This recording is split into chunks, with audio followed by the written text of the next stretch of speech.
everyone! My name is Evie Lupine. Welcome back to my channel, and today I have another video for you all. Today we are doing something I've not done in a very long time. We are going over one of my hot take opinions. So to give some background to this, I have a series I've been doing on my channel where I talk about how to spot a fake. Insert title here. I have one on submissives, I have one on doms, I have one on professional dominance or dominatrixes, and as far as I'm aware, as far as I can remember, I haven't ever gotten any comments about using the term fake in those videos. Or if I did, I don't really remember it. If it was like one or two people, not really something I would typically pay that much attention to. And I have seen from people that those videos were fairly helpful. No one really seemed to, again, take issue with the language I was using.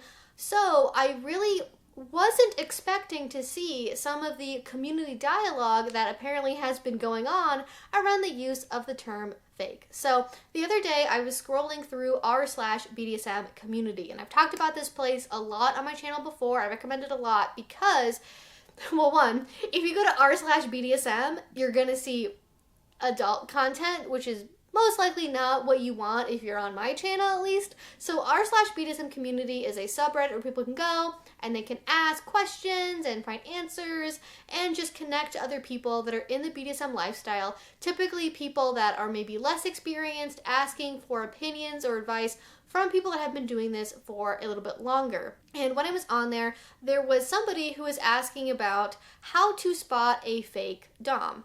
I'm working on an article about how to spot a fake dom when pursuing a dom-sub relationship. Have you ever encountered a fake dom? And if so, what are some signs that a dom is fake? And so I was expecting, because I've talked about this before, oh, it's going to be advice on like red flags, here's some warning signs, here's what you should ask them about, vetting tips. That's not what happened. There were some comments like that, but almost all of the top comments were from people that were taking issue with the use of the word fake instead of actually giving advice. I personally hate the fake/real terminology. It just feels like more one true wayism.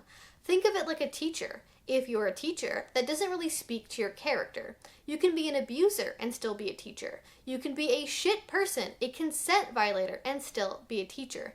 And you can be an abuser and still be a dom/sub. Hell, there's abusers and consent violators in our kink community. They're leaders and seen as pillars of the community. A lot of big name abusers who were called out did use that real fake terminology to give legitimacy to what they were doing. Also, we don't get to define who is real and who is fake. I've been told I'm a fake sub because I'm a brat. I've been told I'm a fake dom because I'm a woman and because I'm a switch. The kink community can't agree on shit, so it's one true wayism. Some say you're a fake if you don't do aftercare, but tons of people don't want or need aftercare. So now we're just saying anything we don't agree with is fake? And finally, it's not very specific or useful to call someone fake. If someone is a consent violator, call them that. If someone is abusive, say that's what they are. If something is a red flag, label it as such. Fake isn't a useful term. It doesn't tell me what someone's done, it just tells me you don't think they should be called a dom, which again, one true wayism. And then underneath that, there was another comment that seemed to support this opinion. Upvote, upvote, upvote. Then they aren't a dom. Real doms, fake doms, and true doms is one of my biggest pet peeves in the kink community. You laid out all the reasons why very articulately. It's a no true Scotsman fallacy because 1, selfish, inconsiderate, abusive people are a whole bunch of people in the community. Definitely most I've encountered. And 2, as you pointed out, they are often pillars of the community, or here, commenters with a non-abusive sounding comment history and lots of karma. The fake terminology insulates the community from criticism and self-reflection.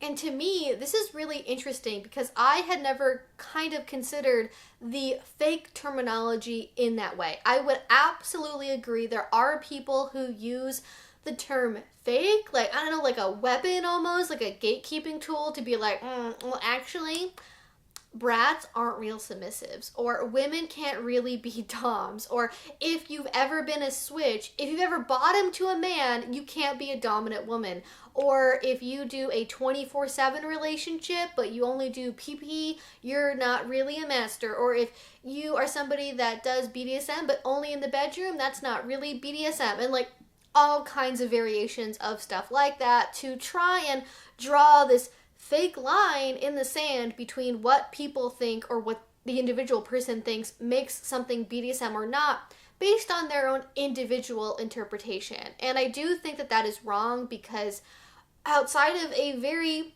few baseline things I will touch on, your personal opinion of what you want from a dom-sub relationship or topping or bottoming or whatever doesn't mean that other people can't do different things. If someone is in a dom-sub relationship and they happen to be a brat and their dominant partner likes it and wants that, that's their own business. That does not make them a fake submissive.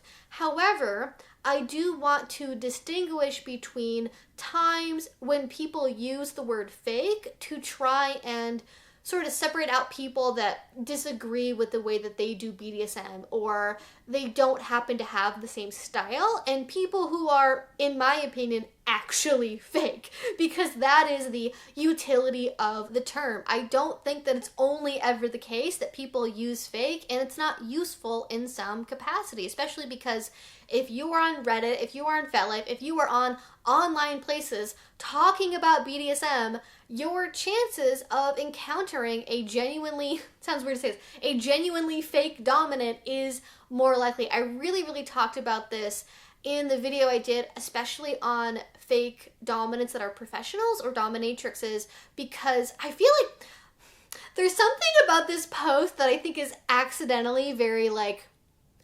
heterosexual, very like male dom centric without even fully realizing it, because let me tell you, online fake female dominants or dominatrixes are very much a thing. And it's almost sort of like, are they not counting dominatrixes or professional dominants as being real dominants because they're professionals? So when there's fake versions of that, they aren't included in a conversation about using the term fake or not?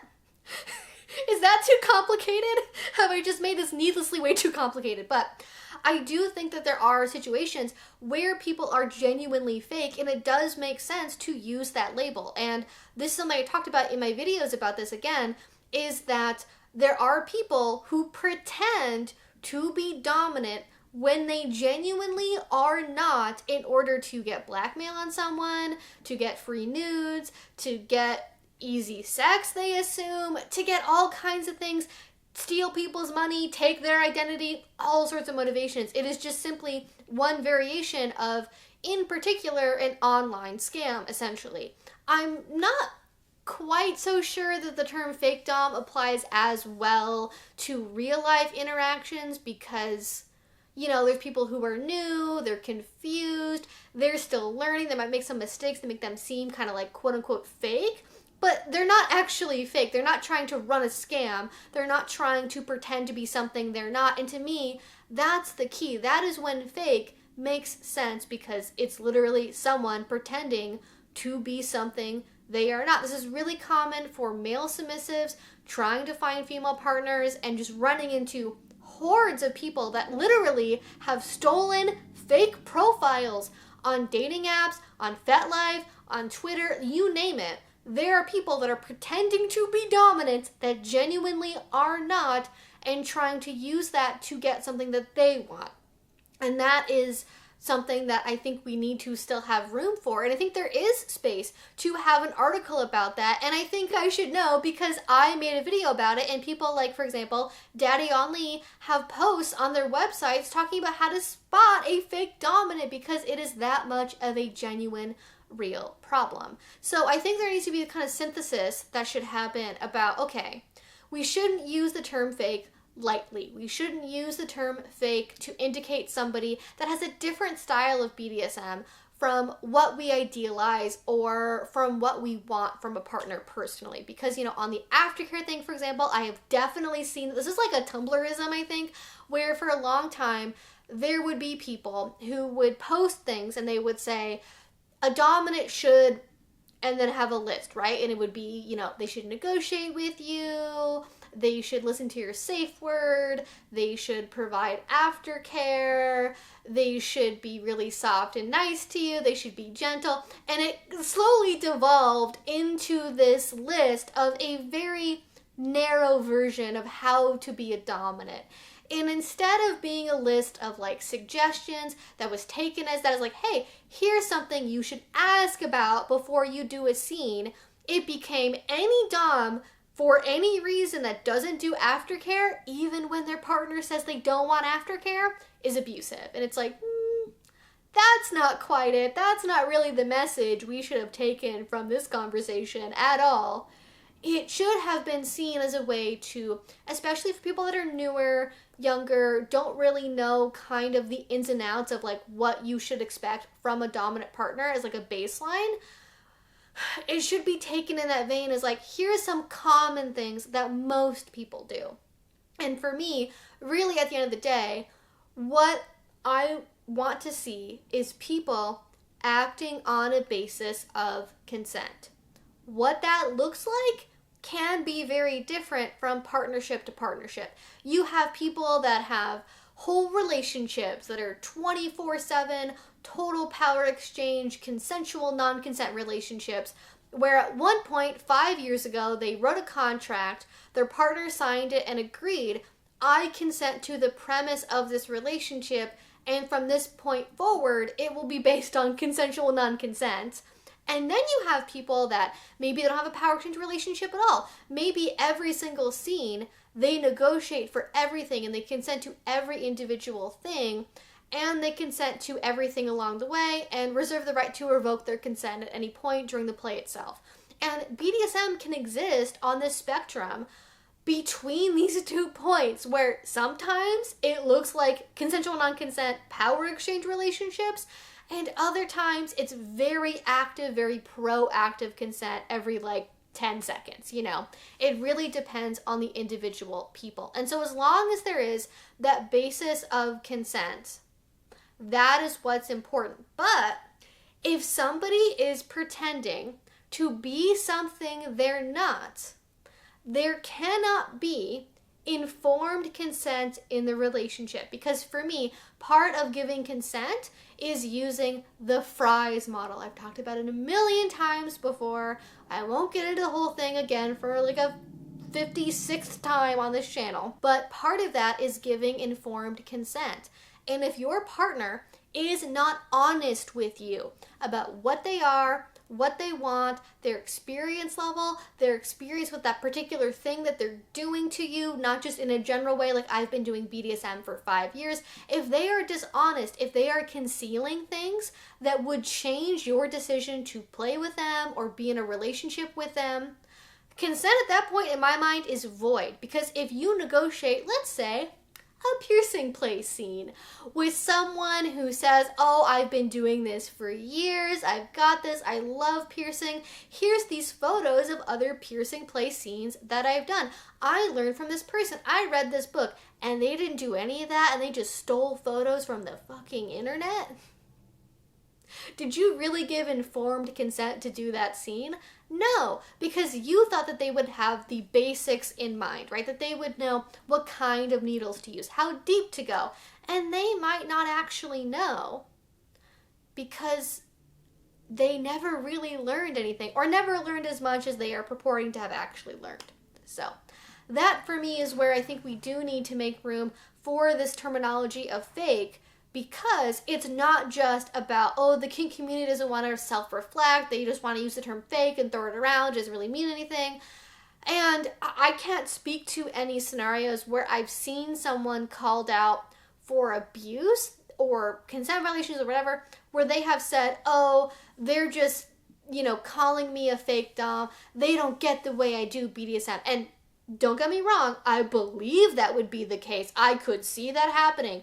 I've never personally witnessed that, and I think that if we don't have a label for people pretending to be something they're not, then just does anyone get to say they're a dom and we just never question it, never go, hey, this looks like a spam bot account trying to scrape people's social security numbers. Oh, but we can't call them a fake dom because that might impede our ability to reflect as a community on our values and what we think is important. Like, I think we can all agree there should be some room to call a spade, as it were, or a fake, more accurately, as it were. So what I would ideally like to see happen is a couple of things here, right? I almost wonder like where they got this idea from.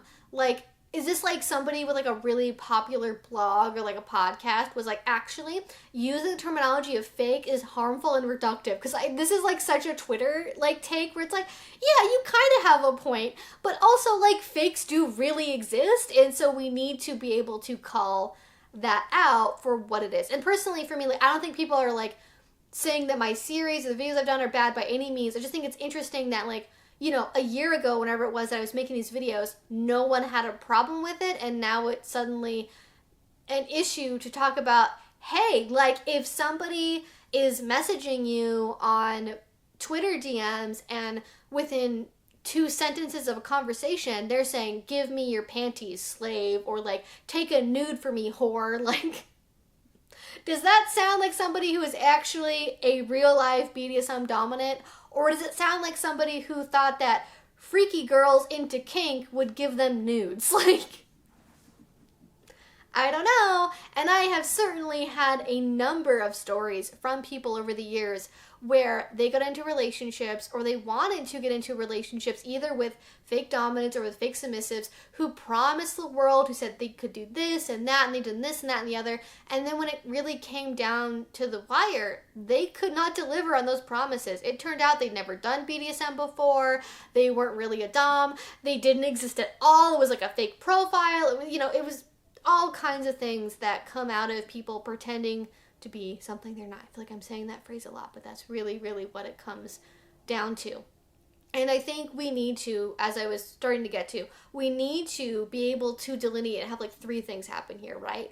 We need to, 1, encourage people to not use the word fake when what they mean is someone who has a different style from me, somebody who has a different opinion, someone whose values don't match mine. I think that's really something here is like the values question. You can have values that are different from someone else's values and still be in the community and still be part of the BDSM space, right? Whether it be how you think about 24/7 relationships, or should you have a safe word if you do CNC scenes? Like, people are going to disagree on those things, and that's valid to disagree. It doesn't make the other person fake. And when there are scenarios where someone is being abusive or harassing or anything else, those need to be labeled for what they are. And we also need to then carve out, hey, these are some signs that someone you're talking to is not really who they say they are. They are not really somebody who is a dominant, right? And this includes like, okay, can they be vetted? Have they ever been part of a local real life scene before? Can you check their profile? Do they have like these other warnings? There's a million things I could get into with that. And then finally, on top of this as well, like, we do need to, in a more general way, be able to self-reflect as a community about the things that cause abusers to continually end up in these positions of power. But I think sort of deflecting to this like, oh, well, like, using the term fake dom makes it harder for us to have these conversations, or to like, insulate in a way from them.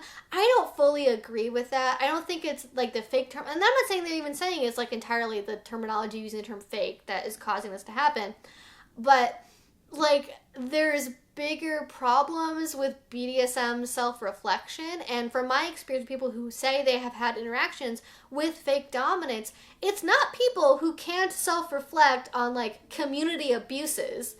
It's people that are new and are scared and feel like they got taken advantage of and don't have other language to describe the interaction that they experienced. Or it's people, again, that just sort of are like, the kids these days and their brats and their female dominance or whatever. Like, okay, you can go be over there and just have your own kind of part of the scene, as it were. And I'm not even the only person who thinks this way. There were some people, though very, very, very far down in the comments, who did share a similar sentiment about the use of the term fake. When I think of fake doms, I think of men who pretend they're into BDSM and kinks in order to sleep with young, hot women who wouldn't have sex with them if they didn't think they were experienced doms. These men often have no clue about safe practices like how to safely do impact play. They don't care about safe words or aftercare. And I do broadly agree with this in the sense of, okay, it's definitely not just men, right? But it is very much people who are trying to get to something they think they would not have access to if they were going about it in an honest, more direct manner. And also, there was somebody who I have recently found out about. They have a website and a podcast called Ask a Sub, and they actually have a highlight on their Instagram stories where they have talked about the use of the term fake dom. Is calling out fake doms gatekeeping? Would you consider it gatekeeping only to get your car serviced by a real mechanic? Is it gatekeeping to prefer to get your dental work done by a licensed dentist? Obviously not. It is perfectly reasonable then to only do kink play with people who have the same values around safety and respect that you do.